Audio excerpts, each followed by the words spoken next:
ഞാൻ കാര്യങ്ങൾ പറയാൻ തുടങ്ങുന്നതിന് മുൻപ് നിങ്ങൾ ചെയ്യേണ്ട ഒരു പ്രധാന കാര്യമുണ്ട്. ഒരു ചെറിയ വീഡിയോ ഒന്ന് കാണണം. ആ വീഡിയോ വെച്ച് നമുക്ക് തുടങ്ങാം. അതൊക്കെ ആ ഡി സി സി പ്രസിഡന്റിനോട് പറഞ്ഞാൽ മതി. ഞാനൊരു കാര്യം പറയട്ടെ, അവിടെ കിടന്ന് വഴക്കുണ്ടാക്കിയാൽ മതി. ആരോടെങ്കിലും ചൂടാവണം. മാധ്യമങ്ങൾ ഇദ്ദേഹത്തിന്റെ ശരീരഭാഷ ശരിക്കൊന്ന് കാണിക്കണം.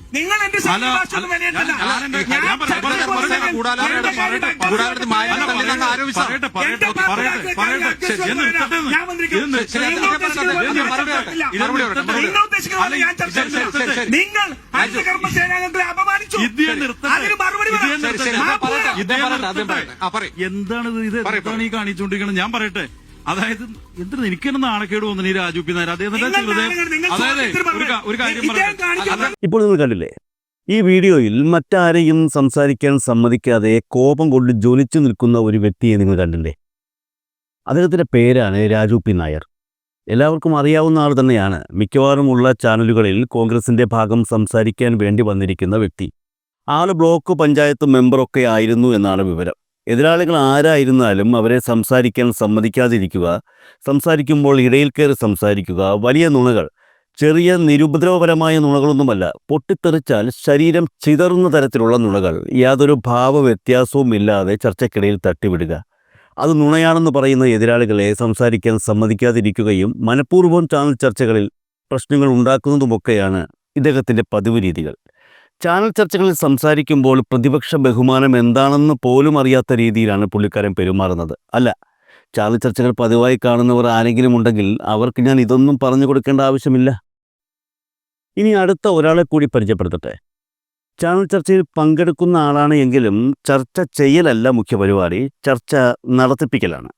റിപ്പോർട്ടർ ടിവിയിലെ എക്സിക്യൂട്ടീവ് എഡിറ്ററായി ജോലി ചെയ്യുന്ന സ്മൃതി പരുത്തിക്കാട്.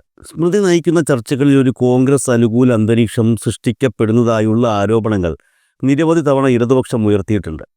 ചർച്ച നയിക്കുന്ന ആങ്കർ നിഷ്പക്ഷത പാലിക്കുക എന്ന ഒരു സംഗതി സ്മൃതിയുടെ കാര്യത്തിൽ ചിലപ്പോൾ കാണാൻ കഴിയില്ല. നമുക്കറിയാം, സ്മൃതി പരുത്തിക്കാട് നയിക്കുന്ന ചാനൽ ചർച്ചകളിലായാലും റിപ്പോർട്ടർ ടിവിയിൽ ഡോക്ടർ അരുൺകുമാർ നയിക്കുന്ന മീറ്റ് ദ എഡിറ്റേഴ്സ് എന്ന പരിപാടിയിലായാലും കോൺഗ്രസിന് അനുകൂലമായി സംസാരിക്കുകയാണ് സ്മൃതിയുടെ പതിവ്. അപ്പോൾ രണ്ടുപേർ, ചർച്ച നടത്തുന്ന സ്മൃതി പരുത്തിക്കാടും ചർച്ചയിൽ പങ്കെടുത്ത് സംസാരിക്കുന്ന രാജു പി നായരും. കഴിഞ്ഞ ദിവസം റിപ്പോർട്ടർ ചാനലിൽ നടന്ന ചർച്ചയിൽ ഈ പറയുന്ന രാജു പി നായരും സ്മൃതി പരുത്തിക്കാടും പങ്കെടുത്തു. രാജു പി നായർ സംസാരിക്കുവാനും സ്മൃതി പരുത്തിക്കാട് ചർച്ച അവതരിപ്പിക്കുവാനും. ഇടതുപക്ഷത്തിനു വേണ്ടി സംസാരിക്കാനെത്തിയത് യുവ നേതാവായ ജെയ്ക്ക് സി തോമസും. ചർച്ചകൾ നിരത്തി കാര്യങ്ങൾ പറയാൻ ശ്രമിച്ച ജെയ്ക്കിനെ സംസാരിക്കാൻ സമ്മതിക്കാത്ത രാജു പി നായരെയും അതിനൊപ്പം എരുതിയിൽ എണ്ണകോരി ഒഴിക്കാൻ ശ്രമിക്കുന്ന അവതാരക സ്മൃതി പരുത്തിക്കാടിനെയുമാണ് ആ ചർച്ചയിൽ കാണാൻ സാധിച്ചത്. അഭിപ്രായം പറയുമ്പോൾ അത് മര്യാദയാണോ?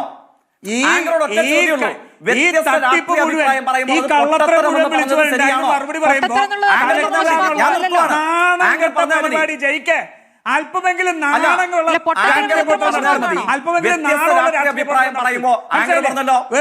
എയർപോർട്ടിൽ വിള ചോദിച്ച പൊട്ടരാവിലെ അല്ലെ സ്വന്തം നേതാവ് കച്ചവടം നടത്തുമ്പോ ആ തിരുവനന്തപുരം എയർപോർട്ടിൽ വിള ചോദിച്ച എനിക്ക് അത്ര പറയാനുള്ളൂ.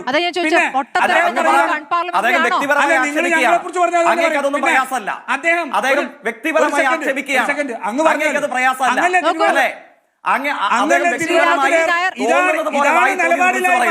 പറയുന്നത് കോൺഗ്രസ്സുകാരനായ നിലപാടില്ലായ്മ എന്ന് പറയുന്ന ഇതാണ്. എന്തൊരു മോശമാണ്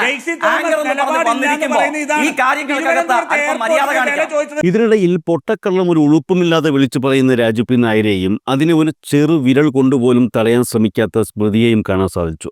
പിന്നെ കണ്ടത് അതിനെ പ്രതിരോധിക്കാൻ ശ്രമിച്ച ജെയ്ക്കിനെ ഇവർ രണ്ടുപേരും കൂടി ചേർന്ന് ആക്രമിക്കുന്ന കാഴ്ചയാണ്.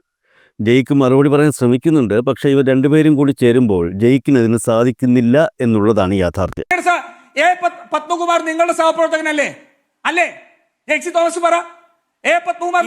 മര്യാദകേട് വിളിച്ചു പറയുന്ന ഒരാളെ കോൺഗ്രസ് ആണ് എന്ന ഒറ്റ കാരണത്താൽ ഇരുത്തി വിളിപ്പിക്കാൻ അങ്ങേക്ക് നാണമാവില്ലേ? അങ്ങേക്ക് ഈ നാണവാക്കത്തിലെ ഉളുപ്പിലെ തുടങ്ങിയ വാക്കുകളൊക്കെ ഇങ്ങനെ പറഞ്ഞുകൊണ്ടിരിക്കുന്ന കാര്യമില്ല. നോക്കൂ ഈ കേസിൽ ഇപ്പോൾ ജയിലിൽ കിടക്കുന്നത് ആരാണ്? കോടതി എന്ന് പറഞ്ഞ കാര്യം എന്താണെന്ന ചോദ്യമാണ്.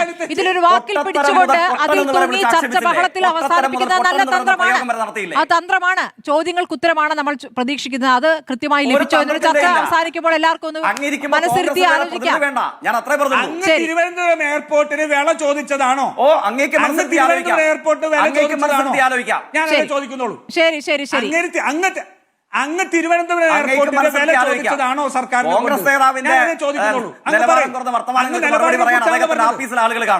നിലപാടിനെ കുറിച്ചാണല്ലോ പറഞ്ഞത്. നിലപാടിനെ ചോദിച്ചാണ്.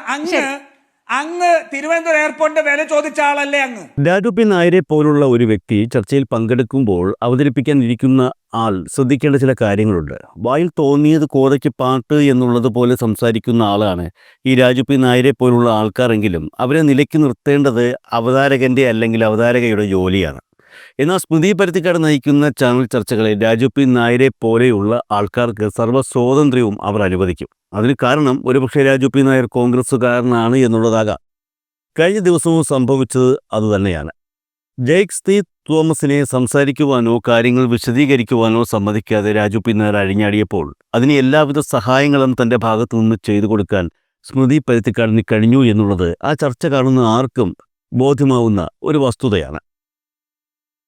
ആ ചാനൽ ചർച്ച കഴിഞ്ഞ് ഒരു അരമണിക്കൂർ അത് കഴിഞ്ഞപ്പോൾ ചെയ്ത പാപങ്ങൾക്കെല്ലാം എണ്ണി കൂലി വാങ്ങി പോക്കറ്റിലിടുന്ന സ്മൃതിയെയാണ് കാണാൻ സാധിച്ചത്. കാരണം ഡിബേറ്റ് വിത്ത് സ്മൃതി പരുത്തിക്കാട് അഥവാ സ്മൃതി പരുത്തിക്കാടുമായിട്ടുള്ള ചർച്ച കഴിഞ്ഞാണ് ഡോക്ടർ അരുൺകുമാർ നയിക്കുന്ന മീറ്റ് ദ എഡിറ്റേഴ്സ് പരിപാടി ആരംഭിക്കുന്നത്. കഴിഞ്ഞ ദിവസം ശബരിമല അന്വേഷണവുമായി ബന്ധപ്പെട്ട് ഹൈക്കോടതി ചില പരാമർശങ്ങൾ നടത്തിയിരുന്നല്ലോ. ഈ പരാമർശങ്ങളുമായി ബന്ധപ്പെട്ടായിരുന്നു സ്മൃതി പരുത്തിക്കാട് ആങ്കർ ചെയ്ത ഡിബേറ്റ് വിത്ത് സ്മൃതി പരുത്തിക്കാട് സംസാരിച്ചത്. അതേസമയം അരുൺകുമാറിൻ്റെ മീറ്റ് ദ എഡിറ്റേഴ്സ് പരിപാടിയിലും വിഷയം ഇതുതന്നെയായിരുന്നു. മീറ്റ് ദ എഡിറ്റേഴ്സ് പരിപാടിയെക്കുറിച്ച് പ്രത്യേകം പറയേണ്ട ആവശ്യമില്ലല്ലോ. ചാനലിലെ എഡിറ്റർമാർ ഒന്നിച്ചു കൂടിയിരുന്ന് ഒരു വിഷയത്തിൽ അവരുടെ അഭിപ്രായങ്ങൾ പങ്കുവയ്ക്കുന്നതാണ് മീറ്റ് ദ എഡിറ്റേഴ്സ്. ശബരിമല വിഷയത്തിൽ ഹൈക്കോടതി പരാമർശം നടത്തിയതുമായി ബന്ധപ്പെട്ട് നടന്ന മീറ്റ് ദ എഡിറ്റേഴ്സ് ചർച്ചയിൽ സ്മൃതി പരുത്തിക്കാട് നേരത്തെ ചെയ്തതിനൊക്കെ കണക്ക് പറഞ്ഞ് കൂലി വാങ്ങിക്കുന്ന കാഴ്ചയാണ് കാണാൻ കഴിഞ്ഞത്. എന്തായാലും ആ വ്രണപ്പെടലൊക്കെ ഇന്നത്തോടുകൂടി അവസാനിച്ചോ? കേസ് മുഴുവൻ അതിന് പിന്നാലെ പോകണ്ട എന്നും പരാതികൾ അവിടെ തന്നെ കളഞ്ഞേക്കും ഇനി വന്നിട്ടുണ്ടെങ്കിൽ എന്നും കൂടിയാണ് ഇന്നിപ്പോൾ ADGP പറഞ്ഞിരിക്കുക. അപ്പോൾ അത് പറഞ്ഞിരിക്കുന്നത് ഇവിടെ നിന്നായിരിക്കും, മുകളിൽ നിന്ന് ഉത്തരവ് വന്നിട്ടുണ്ട്. അപ്പോൾ അന്വേഷണത്തിലേക്ക് പോകാൻ പറഞ്ഞത് മുകളിൽ നിന്നുള്ള ഉത്തരവ് പ്രകാരം തന്നെ ആയിരിക്കണം. ഇതാണ് രാഷ്ട്രീയമായ ഇടപെടൽ എന്ന് പറയുന്നത്. അപ്പോൾ പാരഡിയുടെ കാര്യത്തിൽ അത് സംഭവിച്ചിട്ടുണ്ട്. അപ്പോൾ SITക്ക് ആ തരത്തിൽ എന്തെങ്കിലും സമ്മർദ്ദം ഉണ്ടായിട്ടുണ്ടോ? നമ്മൾ നേരത്തെ അറിഞ്ഞിരുന്നത് എന്താണ്?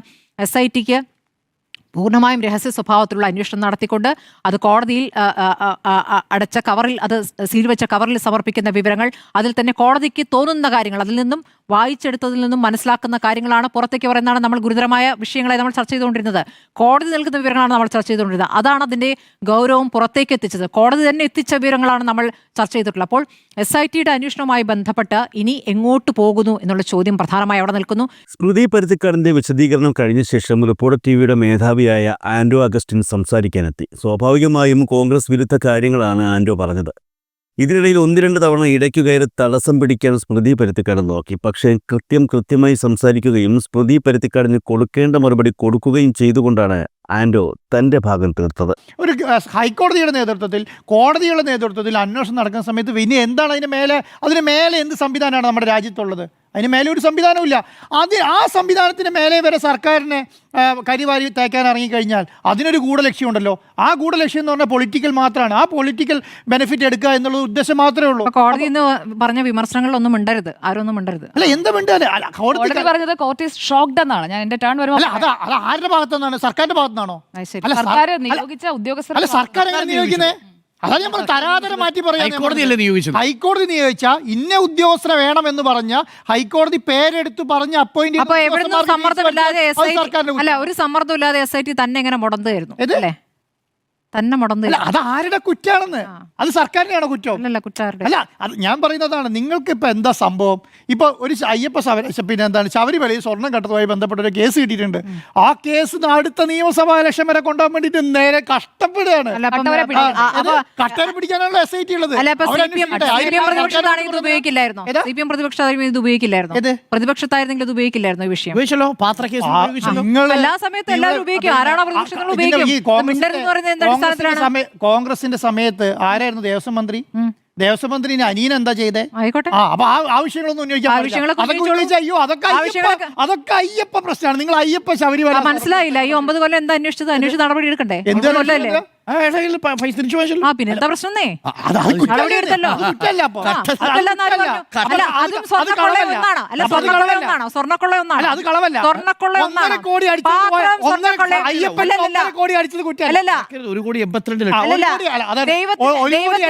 1,82,00,000 അയ്യപ്പന്റെ അടിച്ചോണ്ട് പോയത് കുറ്റമല്ല. അല്ല ദൈവത്തിന്റെ അവിടെ നിന്ന് സ്വർണ്ണപ്പാളി എടുത്തുകൊണ്ട് വന്നും പാത്രം വെക്കുന്ന ഒരുപോലെയാണെന്ന് പറയുകയാണെങ്കിൽ പറഞ്ഞിട്ട് അല്ല 2 മോഷണമായിട്ട് അങ്ങനെ കണ്ടാൽ മതി. അങ്ങനെ കണ്ടാൽ മതി നിങ്ങൾ രണ്ടും അങ്ങനെ ആ മോഷണമായിട്ട് കണ്ടാൽ മതി. വിശ്വാസമായി ബന്ധപ്പെട്ട വിഷയമല്ലല്ലോ അല്ലേ? വിശ്വാസമായി. അപ്പൊ നിങ്ങൾ പാരഡി മാത്രമാണ് നിങ്ങൾക്ക് വിശ്വാസമായി ബന്ധപ്പെട്ട വിഷയമാവുന്നത്. പാരഡി മാത്രമാണ് നിങ്ങൾക്ക് സർക്കാരിന്റെ പ്രതിരോധം ചർച്ച ചെയ്യാൻ പാടില്ല. തോറ്റു ഈ വിഷയം പറഞ്ഞിട്ട്. എന്നിട്ട് ഇപ്പൊ അത് പറയുമ്പോ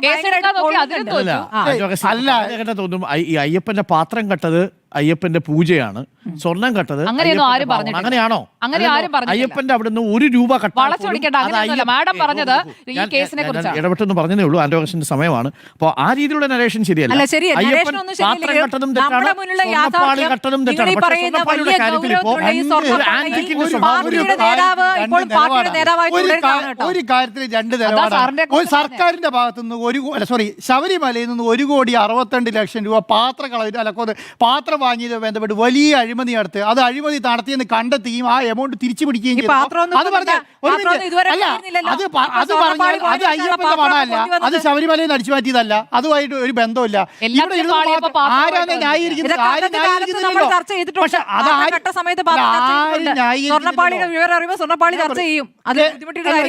കേരളത്തിലെ ഏറ്റവും വലിയ പരമോന്നത കോടതിയായ ഹൈക്കോടതിയുടെ നേതൃത്വത്തിൽ ഒരു SIT വെച്ചിട്ട് ആ അതിന് പോലും പ്രതിപക്ഷം വിശ്വാസമില്ല. പരമോന്നത കോടതിയുടെ വിമർശനങ്ങളാണോ നമ്മളിപ്പോ ആരെ വിമർശിച്ചേക്കണേ? സർക്കാരിനെ വിമർശിച്ചോ ഇല്ലയോ?